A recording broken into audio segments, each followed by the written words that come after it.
মহিলাদের কাছে যাই ভাবি তারাবি কয় রেখা পড়বেন মহিলার একটু জামটাই যে কথা এই শয়তান সব জীবন ভরে 20 রেখা ছড়িয়ে আসতেছি এইভাবে কয় বিটিকে মুখ যাই দেয় 20 রেখা থাকলেই পড়েন নাই তো কোনো হানি এমনি মহিলার আলো রোজায় পাকা নামাজে ঢিলিয়ে মহিলারা রোজায় পাকা আমরা পুরুষরাই এক রোজায় একদিন রাখতে আমাকে চান্ডা বার হয়ে যায় আর মহিলাকে যদি বলেন যে এক রোজায় একটা না 3 দিন পথে কিছু খাতি পারবে না তাও মাজায়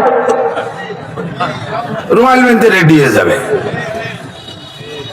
না রোজায় পাকা নামাজে দিলে সেই মহিলারে যদি আইসে কয় যে তারাবির নামাজ 20 রিকাত না 8 রিকাত যদিও প্রথম জানতা মারছে আস্তে আস্তে দুর্বল কয় কিন্তু তাই কি দেখাতে পারেন কিছু আছে কয় যে এই যে বুখারী শরীফ নিয়ে আইছি বুখারী শরীফ টান দিয়ে বগলেতে বুখারী শরীফ একখান বার দিয়ে দিছে বুখারী শরীফের পাতা মোটে 6টা 6 পাতা বুখারী শরীফ ও বগল তোর বগলে এত ভাই 60 কেন নিয়ে আইছি বুখারী বগলের তা বুখারি বেরোয় না বগলের লোনটা নিচ্ছে তাই তো বুঝতে পারি না 6.5 টাকা বুখারি আইবেটা ভরায় সাইকুলাতে শুনে দেখ একখানের গায়ে 5 কেজি ওজন তুই 60 কেন বগলে আনিস কিভাবে তাহলে বুখারিও জাল কথা বল না কেন মূল বুখারি এত বড় ওর বগলে 60 কেন বুখারি তাহলে বোঝা যায় ওটা জাল বুখারি 2 নম্বর বুখারি আই না দেশের মানুষের ধোকা দেয় আর এক শ্রেণী সুবিধাবাদী ওই বুখারি খান পড়িয়ে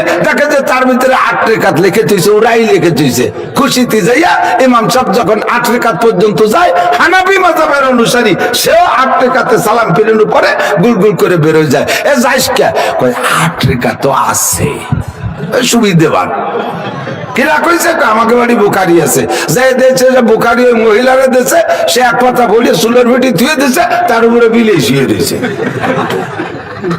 বুখারীর অপমান করা বেইজ্জতি করা একটা পার্টি বেরোছে আহলে হাদিস কথা কোন টিকে ঠিক না এক নম্বর দুকাবাদ আপনাদের কাছে আসলেই এত তাড়াতাড়ি খান কে বলবেন যে বাবা তুই এই বাড়ি বাড়ি ফেরি না রে বেড়াইয়া 2-3 মৌলবীর দলে নিতে পারিস নাকি দেখ এই মাওলানা নাসির সাহেবের ওয়াজ আমরা সালতানগর কান্দারা বেশি শুনি লেখক সাহেবের ওয়াজ শুনি আইবি সাহেবের ওয়াজ শুনি এই মাহমুদ সাহেব হেলালউদ্দিন সাহেব আমাকে 2 মুরব্বি আছে এই জন সারিককে তোকে দলে নিতে পারলি উন্ডায় এক মাঠে বলে দিলি তুই জীবন ভরে সিললে যা পারবি তার চেয়ে বেশি হয়ে যাবে ওই জায়গা আমাকে বাদ দিয়ে ওই বাড়ি যা দেখবেন যে ওই কুত্তর মতো ন্যাস ফাঁসার তলে দিয়ে দৌড়ে কুত্তই সারেন্ডার করার পদ্ধতি জানেন না কুত্ত সারেন্ডার করে কিভাবে প্রত্যেক প্রাণীর সারেন্ডার পদ্ধতি আলাদা মানুষের সারেন্ডার হাত উঁচু করে অস্ত্র ছাড়িয়ে দেওয়া হলো মানুষের সারেন্ডার আপনাকে লিখতে কাঁচি ডান্ডা আছে জানেন ডাল আর সরকিস ফেলাই দিয়ে না হলো সারেন্ডার আর পাখির সারেন্ডার ডানা কাজ করে দৌড় মারে ঠিক না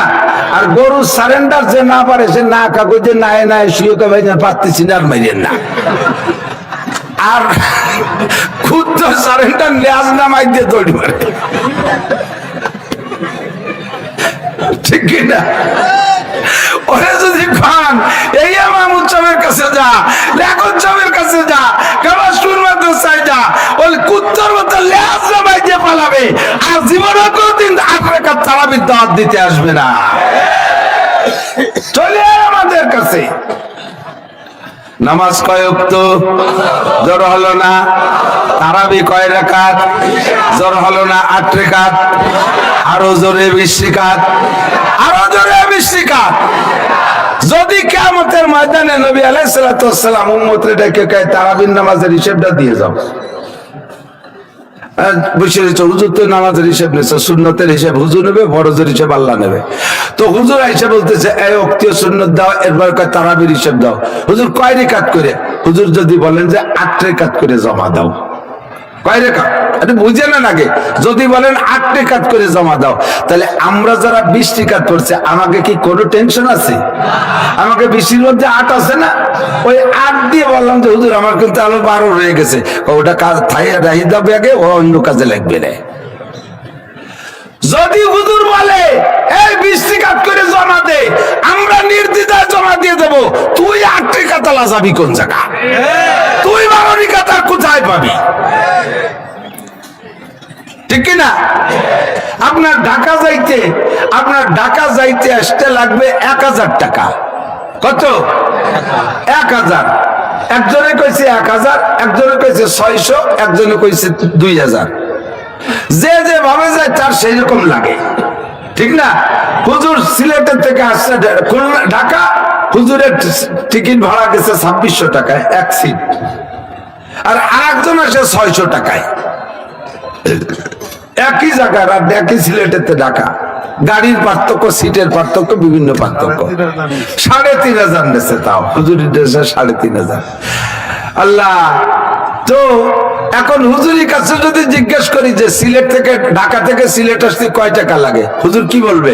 3500 টাকা লাগবে বাসে। যে লোকটা লোকাল বাসে আইছে, খানিক ভ্যানে, খানিক আইছে, খানিক লোকালে, খানিক বিলার আড়ি দৌড়াইছে, তারপরে খানিক নৌকো যাইছে, এর সব মিলে লাগছে 150 টাকা। ও কি কবে? ও 150 টাকা কবে না? মূলে কয় টাকা লাগবে?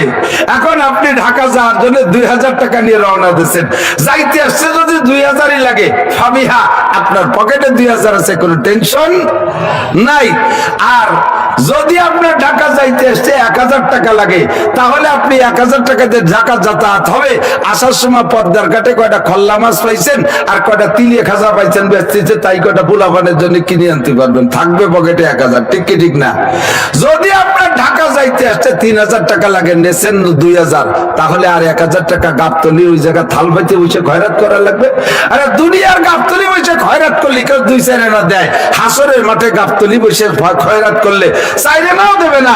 ইয়াওমা ইয়াফিরুল মারউ মিন আখিহি ওয়া উম্মিহি ওয়া আবিহি ওয়া সাহিবাতিহি ওয়া বানি লিকুল্লি ইমরিইম মিনহুম ইয়াওমা ইদিন শানুন ইউগিনি। যার যার চিন্তায় তার তার টেনশন, যার যার পাশা নিয়ে তার তার আমাবস্যা শুরু হয়ে যাবে।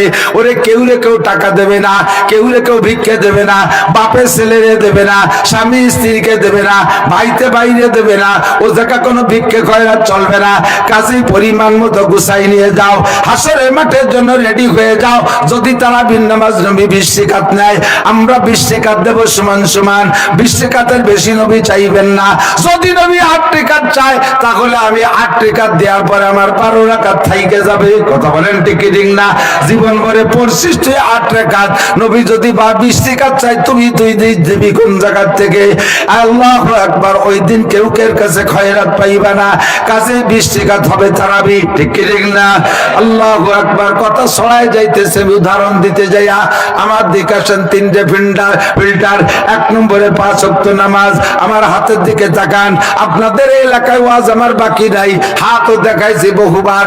হাতটাকে স্বাধীনভাবে যদি ফাঁকা করেন, তাহলে হাতের আঙ্গুলের ফাঁকার সেটিং এভাবে হয়। সব ফাঁকা কি সমান? এইটে ফজর, এইটে জোহর, আসর, মাগরিব, ইশা, এই ফাঁকাগুলোর চাইতে এই ফাঁকাটা একটু বড়। ফজর আর জোহরের মাঝখানে মাঝারি ফাঁকা, এরপরে আসর, মাগরিব, ইশা পর্যন্ত ছোট ছোট ফাঁকা। এইটা যদি ফজর হয় আর এইটা যদি ইশা হয়, তাহলে ইশার থেকে আসতে ফজর পর্যন্ত সারা রাতের একটা লম্বা গ্যাপ, ঠিক না? হুজুর বলেন সালাওয়াতুল খামস, 5 ওয়াক্ত নামাজ পড়বা। 1 নম্বরে বালির ফিল্টার। যেই ব্যক্তি 5 ওয়াক্ত নামাজ নিয়মিত পড়ে, দুই নামাজের মাঝখানে গ্যাপে গ্যাপে, ও বান্দা, যত সগীরা গুনাহ তোমার হইবে, একটা সগীরা গুনাহ থাকবে না। ফার্স্ট ফিল্টার, বালির ফিল্টার, নামাজে তোমার সমস্ত গুনাহ ক্ষমা কইরা দেয়, শেষ কইরা দেয়। আমি বলি না, নবীও বলেছেন, আল্লাহ বলেন, ইন্নাস সালাতা, কি বলা হয়, আকিমিস সালাতা তারাফাইন নাহারি ওয়া যুলাফাম মিনাল লাইল ইন্নাল হাসানাত ইউযহিবনাস সাইয়্যাত। সমস্ত নেকির স্বভাব হলো গুনাহকে শেষ কইরা দেয়, নেকিতে গুনাহরে শেষ কইরা দেয়। আর সর্বোচ্চ নেকি হলো খামসু সালাওয়াতিন ইফতারাযাহুন্নাল্লাহ, 5 ওয়াক্ত নামাজ আল্লাহ ফরজ করেছেন। এই ফিল্টার হলো নাম্বার 1 ফিল্টার, 1 নম্বর ফিল্টার। 2 নম্বর ফিল্টার, নবী বলেন, ওয়াল জুমুআতু ইলাল জুমুআ। কয়লার ফিল্টার, কত জুমার নামাজ পড়েছ, আবার আগামী জুমার নামাজ পড়বা, মাঝখানে কয়দিন? জ্বর হলো না? কয়দিন? দেখছেন আপনারা, এর মধ্যে 2 ভাগ হয়ে গেছেন। কেউ কয় 6 দিন, কেউ কয় 7 দিন। এত সুন্দর পরিষ্কার বাংলা, তাই আপনারা দুই প্রকার। আর আল্লাহ কোরআন নাজিল করছে, আল্লাহ কোনদিন এসে যায় সে তফসির করে বুঝাই দিয়ে যাই নেই। যাকে দিয়ে বুঝাইছে সে মাত্র 23 বছর বুঝাই চলে গেছে। এরপরে হাজারো ঝামেলা সামনে নতুন আসতেছে। এই কোরআন থেকে তার সমাধান বের করতে হবে। কাজেই কোরআনের আয়াতের ভিতরে এইরকম একাধিক ততাধিক তর্জমা, যা বুঝতে যাইয়া ওলামায়ে কিরাম দ্বিমুখী, ত্রিমুখী, চৌমুখী, পঞ্চমুখী হয়ে যায়। আপনারা তো অভিযোগ করতে পারলেই বাসেন, এক কোরআন, এক আল্লাহ, এক রসুল, এক হাদিস, তাহলে মৌলবী আবার এত দল ক্যা? বুঝেননি? এই অভিযোগ করেন কি করেন না? সব হুজুর মিলে এক দল থাকবে, তাই এই চার ইমাম ক্যা? এই প্রশ্ন করে আমাকে আটকা ফেলে। আমি আপনাদের কাছে জিজ্ঞেস করি, আরে ওই জায়গা থাকে একটু পরে কই, এদিক তাকান। দিনে রাতে নামাজ কয় ওয়াক্ত? জোর হলো না? দিনই কয় ওয়াক্ত? কত কত দিচ্ছে দেখুন। দিনে কয় ওয়াক্ত? দিনে 2 ওয়াক্তের পক্ষে কারা? একটু হাত দেখান তো। দিনে 2 ওয়াক্ত, এর পক্ষে কারা? দিনে নামাজ কয় ওয়াক্ত? দিন রাতে 5 ওয়াক্ত না? তাহলে দিনের বেলা কয় ওয়াক্ত? এটা একটু ধ্যান দিয়ে কারা কারা এর পক্ষে। এবার যারা হাত না উঠেছেন তারা তো 3 ওয়াক্তের পক্ষে। দিনের বেলা কয় ওয়াক্ত? হাত দেখান তো কেটে কেটে আছেন।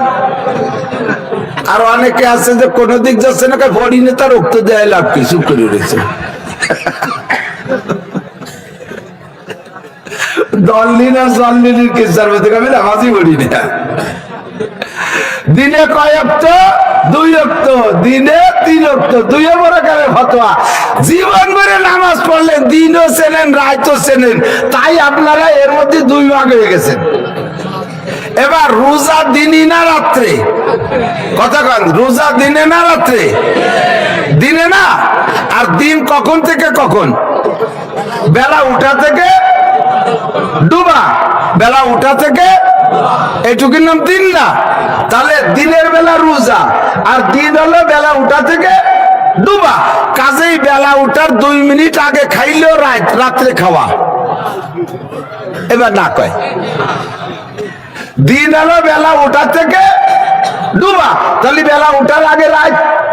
আর সেহরি খাতে হবে রাত্রি, তাহলে বেলা উঠার 2 মিনিট আগে খাওয়া মানে রাত্রে খাওয়া। রোজা হবে?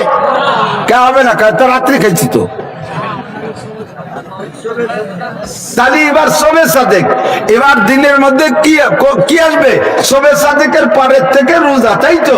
শবে সাদেকের আগ পর্যন্ত শেষ করতে হবে। তাহলে শবে সাদেকের যদি দিন, রোজা যদি দিনে হয়, আর দিন যদি শবে সাদেকের হয়, আর ফজরের নামাজ শবে সাদেকের আগে না পরে? পরে। তাহলে এবার ফজরের নামাজ দিনে না রাত্রি?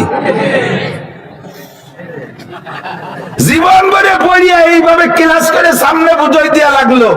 ও দোস্ত, সামান্য চোখের সামনের জিনিস, হাজার হাজার ক্রিটিক্যাল আছে, সময় নাই বুঝতে পারলাম না। উসুলুল শাসি নুরুল আনোয়ার পড়াই আমি ক্লাসে, এই মাহফিলি হাজার হাজার ক্রিটিক্যাল আছে, যা জীবন ভরে ডাক্তার, ইঞ্জিনিয়ার, বিজ্ঞানী হয়েও কোরআন হাদিসের সেই জায়গা জীবনেও যাইতে পারবেন না, এত কঠিন। কাজেই সর্বক্ষেত্রে আলেম উলামাকে মানতে হবে, ঠিক কি ঠিক না? শরিয়াতের ব্যাপারে আলেম উলামাকে মানতে হবে। ইসলামের 2টা দিক, একটা হলো ফাজাইল আর একটা মাসাইল। একটা ফাজাইল আর একটা মাসাইল। প্রত্যেকটা জায়গায় ফাজাইল আর মাসাইল আছে, এদিক বুঝতে হবে, খেয়াল করেন। নামাজের একটা ফাজাইল আছে। ফাজাইল মানে কি? নামাজ পড়লে লাভ কি? ফাজাইল মানে লাভ কি? নামাজ পড়লে লাভ আছে না নাই? 1 নম্বর ফজিলত, 1 নম্বরটা বলি। হুজুর বলেন, মান হাফাজা আলাস সালাওয়াত আকরামাকুল্লাহু বিখামসি খিসাল। যেই ব্যক্তি 5 ওয়াক্ত নামাজ পড়ে, আল্লাহ তাআলা তারে কয়টি পুরস্কার দেয়? এলো ফজিলত। এই পুরস্কারের নাম শুনলে আমরা ইবাদতের মধ্যে, নামাজের মধ্যে নামিয়ে পড়বো। এই জন্য ফজিলত বলেছেন, মান হাফাজা আলাস সালাওয়াত আকরামাকুল্লাহু বিখামসি খিসাল। যেই ব্যক্তি 5 ওয়াক্ত নামাজ পড়ে, 5টি পুরস্কার দেওয়া হয়। 1 নম্বরে ইরফান হুজিকুল আইশ, দুনিয়ার আযাব, দুনিয়া অভাব থাকে না। ওয়া আযাবুল কবর, কবর আযাব হয় না। 3 নম্বরে ইউতিহিল্লাহু কিতাবাহু বিয়ামিনিহি, হাসরের মাঠে ডান হাতে আমলনামা দেওয়া হবে। 4 নম্বরে ইয়ামুরু আলা সিরাতে কাল বারক, বিদ্যুৎ গতিতে পুলসিরাত পার হইয়া যাইবে। 5 নম্বরে ওয়ায়াদখুলুল জান্নাতা বিগাইরি হিসাব, বিনা হিসাবে জান্নাতি। যদি কন্যা সুবহানাল্লাহ। এইটি হলো নামাজের ফজিলাত। এবার নামাজের মাসাইল কি? নামাজে 13 ফরজ, জোর হলো না কয় ফরজ? নামাজে কয়টি ওয়াজিব? 14টা। জোর বলে কয়টি? 2 রাকাত নামাজে 28টি সুন্নতে মুআক্কাদা। দাঁড়ানোর মধ্যে 7টা, রুকুর মধ্যে 7টা, সিজদার মধ্যে 7টা, বসার মধ্যে 7টা। ছোট বড় মোট মিলাইয়া সুন্নত হলো 51টি। এই হলো নামাজের মাসাইল। নামাজ ভাঙ্গার কারণ 19টি। নামাজ ভাঙ্গার কারণ কয়টি? 19টি। এ হলো ফাজা, আগে বলছি ফাজাইল, এ হলো মাসাইল। এবার ওযুতে আসেন। ওযুর ফজিলত কি? একবার যদি বান্দা ঈমানের সাথে ওযু করে, তাহলে তার শরীরের অঙ্গ প্রত্যঙ্গ, যে কয়টা অঙ্গ যে মানুষে গুনাহ করে, ওই কয়টা অঙ্গই ওযুর মধ্যে ধোয়া মোছা লাগে। কতক্ষণ ঠিক ঠিক না? মুখ দিয়ে, চোখ দিয়ে, এইটুক দিয়ে গুনাহ করে, কাজে এইটুক দিয়ে ফেলছি, দোয়ার সাথে সাথে গুনাহ সাফ। হাত দিয়ে এইটুক দিয়ে গুনাহ করি, হাত ধুইছি, হাতের থেকে গুনাহ সাফ। মাথার মধ্যে গুনার ক্রিমিনালি বুদ্ধি আটাই, এই জন্য মাথা মুছে ফেললি গুনার সব সাফ, মাথা থেকে সাফ। পাও দিয়ে হাঁটে গুনার জায়গা যায়, পাও দিয়ে ফেললি গুনাহ সাফ। জোরে কন্যা সুবহানাল্লাহ। এই হলো আপনার গুনাহ ওযুর ফজিলাত। এবার ওযুর মাসালা কি? ওযুতে 4 ফরজ, ওযুতে 10টি সুন্নাত, ওযু ভাঙার কারণ 7টি। এই হলো মাসআলা। এর কয় ফাজাইল আর মাসাইল। ও মেসাকের ফাজাইল কি? আল্লাহ নবী বলেন, যদি কোনো ব্যক্তি 5 ওয়াক্ত ওযুতে, নামাজের ওযুতে মেসাক করে নামাজ পড়ে, তাহলে 1 ওয়াক্তের বিনিময়ে তাকে 70 ওয়াক্ত নামাজের সওয়াব দেওয়া হয়। যেই ব্যক্তি তিক্ত গোছের ডাল দিয়া দুনিয়ার ফাজাইল আর আখিরাতের ফাজাইল একসাথে দাঁড়াবে, একসাথে কই দোস্ত, ধারাবাহিকতার সময় নাই, সময় কমে গেছে। দুনিয়ার ফজিলত কি? যে লোকটা তিক্ত গাছের ডাল দিয়ে মেসাক করে নিয়মিত, ওই লোকটার দাঁতের রোগ হয় না, ওই লোকটার চোখের পাওয়ার বৃদ্ধি পায়, ওই লোকটার হজম শক্তি বৃদ্ধি পায়, পেটের পীড়া থেকে মুক্তি পায়। 4 নম্বরে ওই লোকটার সেক্স পাওয়ার, যৌন শক্তি বৃদ্ধি পায়। এইগুলো হলো তার শারীরিক ফাজাইল। আর তার আধ্যাত্মিক ফাজাইল হলো নামাজ হবে 70 গুণ সওয়াবওয়ালা। আর সর্বোপরি ফাজাইল হলো যে লোকটা নিয়মিত মেসাক করে, ওই লোকটার মরণের সময় কলেমা নসিব হবেই হবে। এ হলো ফাজাইল। এবার মেসাকের মাসাইল কি? মেসাকটা হইতে হবে স্বাভাবিক তিক্ত গাছের, 1 নম্বর মাসালা। 2 নম্বরে কেনি আঙ্গুল সমপরিমাণ কমপক্ষে মোটা হবে। 3 নম্বরে এই বিঘেতের 1 বিঘেত, বৃদ্ধাঙ্গুল থেকে শাহাদত আঙ্গুলের মাথা পর্যন্ত বানানোর সময় ওরে চাবাতে চাবাতে খিল হয়ে যায়, সেটা হলো পরে বানানোর সময় একটু বানাতে হবে। 3 নম্বর 4 নম্বর মেসাক চাবাইয়া ডান পাশ থেকে বাম দিকে যাইতে হবে খাড়া ভাবে। এই হলো মেসাকের মাসআলা। প্রত্যেকটা জায়গায় এরকম ফাজাইল আর মাসাইল আছে। তাড়াহুড়া করে কইতেছি, সময় কম বিদায় চাবানো চাওয়া গিলতিছে, একটু খেয়াল করেন, ভালো করেন। আল্লাহ রমজান মাসের ফজিলত কি? আল্লাহর নবী বলেন, আল্লাহ পাক নিজেই বলেন, ফামান শাহিদা মিনকুমুশ শাহরা ফালইয়াসুম আমান কানা মারিদান আও আলা সাফারিন কুতিবা আলাইকুমুস সিয়ামু কামা কুতিবা আলাল্লাযিনা মিন ক্বাবলিকুম লাআল্লাকুম তাত্তাকুন। একটু জোরে কান সুবহানাল্লাহ। ও বান্দা, তোমাদের উপর রোজা ফরজ করা হয়েছে, যেমন ফরজ করা হয়েছিল আগের মানুষের উপরে। কথা একটু না বললি তো হয় না। তাড়াতাড়ি আমি ঘন হয়ে যাচ্ছি এখন, তাড়াতাড়ি খেয়াল, এদিক খেয়াল করেন। সব ইবাদতের জন্য, কোন ইবাদতের জন্য আল্লাহ পূর্বের রেফারেন্স দেয় নাই। খেয়াল করেন নাই, বোঝেন নাই? খুব কান খারাপ করে এ কথা কি কোন জায়গা আছে? তোমরা নামাজ পড়ো, তোমাদের পরে নামাজ ফরজ করা হয়েছে, যেমন আগের মানুষের উপরে নামাজ ফরজ করা হয়েছিল। নামাজে এভাবে বলা হয়নি আকিমিস সালাত, ফাজদে নিয়মিনে পড় নামাজ, ডাইরেক্ট অ্যাকশন। ওয়াতুজ যাকাত, আগের বেটারা যাকাত দিছে, সেইরকম তুমি দাও, এ কথা বল নাই। তোর মাল হইছে যাকাত দে, নো টক বাট উস্কুর, কথা কবি না, দিতেই হবে, ঠিক না? বলে নাই যে আগের মানুষের মতো দাও। কুরবানি ফাসাল্লি লিরাব্বিকা ওয়ানহার, কোনো কথা নাই, কুরবানি করো, মাল হইছে কুরবানি করো। এ কথা বলে নাই যে আগের মানুষ যেমন কুরবানি করছে তুমি এরকম করো। বলে নাই যে আগের মানুষ মানুষ যেমন হজ করছে তুমি এরকম করো, কিন্তু রোজার ব্যাপারে আল্লাহ কয় তোমাদের উপরে রোজা ফরজ করা হয়েছে, মন খারাপ করো না। এরকম আগের মানুষের জন্য করা হয়েছে, কারণ সব ইবাদতের মধ্যে রোজা একটু কষ্ট বেশি। ডাক্তারের কাছে গেলে যদি সিরাপ দেয় ওষুধ, আপনারা কি কোনোদিন কইছে ডাক্তার খাও সিরাপ খাও? আগে অনেক মানুষ এরকম সিরাপ খাইছে, তুমি ওইরকম খাও, এ কি কোয়া লাগে? সিরাপ দিলি কয় কি মুটকি মুটকি খাবো না পুরোটা একবারে খাবো? মিঠে সিরাপ কাজে অল্প একটু খাবো না একবারে মেরে দেবো, ঠিক কি ঠিক না? ছোট ছোট বড়ি দেশে এ জায়গা কি বলা লাগে? খাও, অনেক মানুষ বড়ি খাচ্ছে খাও, এ কি বলা লাগে? কিন্তু ইনজেকশনের সময় আসলি আমি মরে যাবো, তো ইনজেকশন নেবো না। শেষে কয় কি, আরে এই দেখ 30 জন ইনজেকশন নিয়ে বসে রয়েছে। অপারেশনের সময় গেলে আমি মরে যাবো, তবু অপারেশন যাবো না। আরে বেটা আয়ের দিকে দেখে যা, এই যে 60 জন অপারেশন শুয়ে রয়েছে কাছে শুনিয়ে ডায়াবেটিসে অ্যাপেন্ডিসাইটিসে কি কষ্ট জিজ্ঞেস করছে, ভাই কিরম ছিল? কর্নে যে কাটলো তাই তো টের পেলাম না। তারপর দাও পোস্ট দাও। নামাজ পড়ার ব্যাপারে কইনি যে আগের মানুষ যেমন পড়ছে ওইরকম পড়ো, হজ করার ব্যাপারে বলে নাই, যাকাত দেওয়ার ব্যাপারে বলে নাই, কুরবানির ব্যাপারে বলে নাই, রোজার ব্যাপারে বলছে। কেন? শেষ রাত্রির খাবার, সন্ধ্যে খাবার, রাতের মধ্যে দিনের মধ্যে কিছু খাবা না, পেঁয়াজ উঠাও আর রসুন উঠাও, ও জায়গা আমার ছাড় নাই। কথা বল না কেন? কোন অবস্থাতে ছাড় নাই। এই জন্য দোস্ত আল্লাহ পাক বলেন কুতিবা আলাইকুমুস সিয়াম, ভয় পেও না, কামা কুতিবা আলাল্লাযিনা মিন ক্বাবলিকুম, যেমন নাকি তোমাদের পূর্বপুরুষের উপরে রোজা ফরজ করা হয়েছিল, রাখলে কি হবে? আল্লাহ ফাজাইল কাল্লাহ আল্লাকুম তাত্তাকুন, তোমরা সবাই আমার কাছে মুত্তাকিন বলে গণ্য হয়ে যাবে। কন্না সুবহানাল্লাহ। আল্লাহ তা মুত্তাকিন হলে লাভ কি? আল্লাহ কাইন্নাল লিল মুত্তাকিনা ইনদা রাব্বিহিম জান্নাতিন নাঈম, মুত্তাকিন সার্টিফিকেটটা যদি নিয়ে আসতে পারো তাহলে তোমার জন্য রয়েছে ভরপুর নিয়ামতওয়ালা জান্নাত। এলো ফাজাইল, এলো রোজার ফাজাইল। মাসাইল কি? আল্লাহ নবী বলেন কামিন সাইবিন লাইসা লাহু মিন সিয়ামি ইল্লা দামা ওয়া কামিন কাইমিন লাইসা লাহু মিন কিয়ামি ইল্লা সাহার। হাজার হাজার রোজাদার আছে যাদের রোজায় এই ফজিলত তো হবেই না, এই ফজিলত তো হবেই না। নবী পাক আরো ফজিলত বলেছেন, মান সামা রমাদানা ঈমানান ওয়া ইহতিসাবা গুফিরা লাহু মা তাকাদ্দামা মিন যামবিহি। 3 নম্বর ফিল্টার মনে আছে নাকি? 1 নম্বর ফিল্টার 5 ওয়াক্ত নামাজ, 2 নম্বর ফিল্টার 2 জুমা, 3 নম্বর ফিল্টার রমাদান ও রমাদান ইলা রমাদান। গত রমজানে রোজা রেখেছো, এই রমজানে রোজা রাখবা। মাঝখানে 11 মাসে যত গুনাহ হবে সমস্ত গুনাহ 3 নম্বর ফিল্টারে শেষ কইরা দেয়। একটু জোরে কন্না সুবহানাল্লাহ। জীবনের সব গুনাহ মাফ। এইটা হলো ফাজাইল।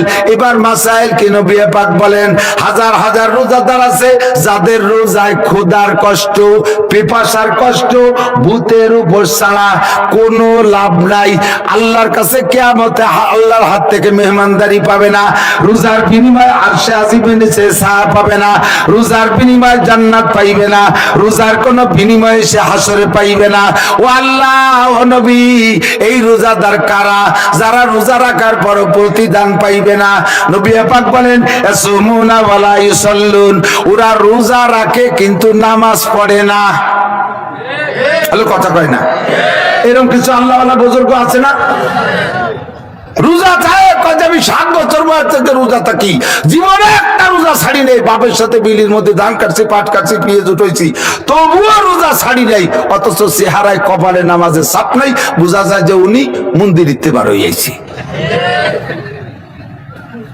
আসার খাইয়ে বললেও পূব দিক পারে পশ্চিম দিক যায় না। ঈদের দিনও বোর সাথে মারামারি, ঈদের নামাজ পড়ি নেই। ওর বাপের জানাজার দিনও বাগানের মধ্যে দাঁড়ায় বিড়ি খাইছে চূড়া, আবার রোজা ছাড়ে না। তুমি চাইলে নাও পাবা না কাকা, কিচ্ছু পাবা না। কথা বল না কে? ইয়াসুমনা ওয়ালা ইউসাল্লিন, মহিলা রোজা রাখে কিন্তু নামাজ পড়ে না। এরকম ভালো ভালো মহিলা সমাজে আছে না নাই? রোজা থাকে, নামাজ পড়ে না, কোনো প্রতিদান নাই। ইয়াসুমুন ওয়ালা ইয়াস্তানিবুনাল হালাল আনিল হারাম, আরে হারামের থেকে হালালকে বাছাই করে না, হালাল হারাম মিশিয়ে খায়। সুদে টাকার ইফতারি, ঘুষের টাকা সেহরি, সুদে টাকার ইফতারি, ঘুষের টাকা সেহরি। টোন মারে, মন মারে, রাস্তা মারে, খাল মারে, বিজি পিজিএফ কার্ড মাইরা পঙ্গু ভাতা বেচিয়া বয়স্ক ভাতা করতে যা টাকা খাইয়া ব্রিজের রড চুরিয়ে রেখায় তার মধ্যে কুঞ্চি ডুবাই দিয়ে ওই জায়গাতে পয়সা বাঁচায় রাখছে। এরপরে করোনা ভাতার টাকা খাইছে, এরপরে রাস্তার পিজ আর খোয়া মারিয়ে দেশে জায়গা মাটিয়ে তাই যে গুড্ডলি মুলে থুই আইছে। বস্তা বইরে টাকা আইনা সৌদি আরবের থেকে খেজুর, আরে সৌদি আরবের থেকে উটির গোস্ত আইনা, দুম্বার গোস্ত আইনা, সুন্দরবনের থেকে হরিণীর গোস্ত দিয়ে সব বানাইয়া মৌলবীকে 500 পীরে মিলে খাইছো। আল্লাহ বাসালি সাইডে নাও পাবা না, আর হুটো পাইও পাবা না। শূন্য হাতে উঠবা, ইফতারিতে কোনো দাম নাই, তোর রোজা আল্লাহ গ্রহণ করবে না। ইয়াসুমুনা ওয়ালা ইয়াস্তানিবুনাল হালাল আনিল হারাম ওয়ালা ইয়াস্তানিবুনাল হারাম আনিল হালাল। হালালের থেকে হারামকে, হারামের থেকে হালালকে পার্থক্য করে না। আশের বাচ্চার মতো খালি গিলতি তালে থাকে। আশের শামুকটা দেখছেন না?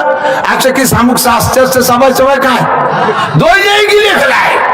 এই হারাম করলে চল আশের বাচ্চার মতো সাবালু সারা গিলে, ঠিক কি ঠিক না? তোর রোজায় 5 পায়েরও দাম নাই। এবার হলো মশলা খাওয়া শুরু করছি। মশলাটা একটু কড়া হয়, কঠিন হয়, আর ফজিলত বড়, শুনতে পারি মজা লাগে। ইমাম আহমদ ইবনে হাম্বল রাহমাতুল্লাহ বলেন, তাসাহালনা বিল ফাজাইল ওয়া তাহাক্কাকনা বিল মাসাইল। ফজিলত বলার ব্যাপারে আমাদের উন্মুক্ত ছেড়ে দিয়েছে, বড় বাড়াই ছাড়াই কর যাতে মানুষ আসে। মশলা বলার ব্যাপারে খুব কড়া। হুজুর ফরজ 4টে, 4.5 কোয়া জায়েজ নাই, 3.5 কোয়া জায়েজ নাই। নামাজের ফরজ 13টি, 13টাও কোয়া জায়েজ নাই, পুরো 13টাই বলতে হবে। কতক্ষণ ঠিক না? নামাজ ভাঙ্গার কারণ 19টে, ও জায়গায় 18টা কলি দাঁত ফেলাই দেবে, আবার 20টে কলিও চালাই টান ছিঁড়িয়ে ফেলাই দেবে। ওরে যা আছে তাই, অন্যদিকে বালানো ছাড়ানো হবে না। 3 ফিল্টার। কয় ফিল্টার? 1 নম্বরে 5 ওয়াক্ত নামাজ, 2 নম্বরে 2 জুমা, 3 নম্বরে রমজান টু রমজান। কত রমজান? এই রমজান রোজা রেখেছেন, মুকাফফিরাতু মা বাইনাহুন্না। এই 2 ইবাদতের মাঝখানে যত গুনাহ, সমস্ত গুনাহ এই ইবাদতে ধ্বংস করে দেয়। ফিল্টার হয়ে গেছে, পরিষ্কার হাদিস। এবার ঈদের দিন সকালবেলা ঈদগাহে যাবেন, নামাজ পড়ে বাড়ি আসবেন। কায়ামিন ওয়ালাদাতু উম্মুহু, ওই লোকটা গুনাহ থেকে পরিষ্কার হয়ে বাড়ি ফেললো, কেমন যেন তার মা আজকে নবজাতক বাচ্চাকে ডেলিভারি করলে যেমন নিষ্পাপ হয়ে যায়, ওইরকম নিষ্পাপ হয়ে বাড়ি গেছেন। কারণ 3টে ফিল্টার হয়ে গেছে। আয়রন খাইছে, আর্সেনিক খাইছে, লবণ খাইছে, বালির ফিল্টার নামাজ, কয়লার ফিল্টার 2 জুমা, আর লাস্টে পাথরের ফিল্টার রমজান। 3 ফিল্টার করার পরে মুসলমান যদি মারা যায়, বিনা হিসাবে কিয়ামতে হাসতে হাসতে জান্নাতে চলে যেতে পারবেন। আল্লাহ তাআলা কবুল করে বলেন আমিন।